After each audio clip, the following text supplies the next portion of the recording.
September 8, 2023, sa adlaw nga Biyernes, sa adlaw nga natawhan ni Santa Maria nga Birhen.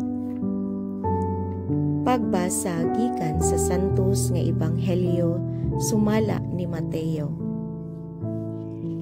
Mao kini ang kaagi sa pagkatao ni Hesukristo. Ang iyang inahan nga si Maria sinayura ni Jose. Apan sa wala pa sila magtipon, nakamatikod si Maria nga nagsabak siya sa lalang sa Espiritu Santo. Si Jose nga iyang pamanhunon, tao nga matarong, apan dili siya buot nga pakaulawan niya si Maria at ubangan sa mga tao. Busa naglaraw siya sa pagpakigbulag kaniya sa hilom.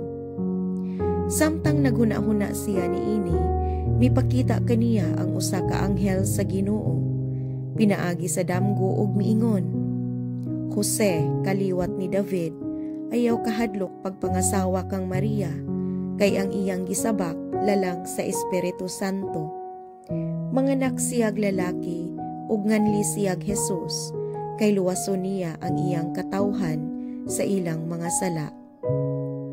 O kining tanan nahitabo aron matuman ang giingon sa Ginoo pinaagi sa propeta.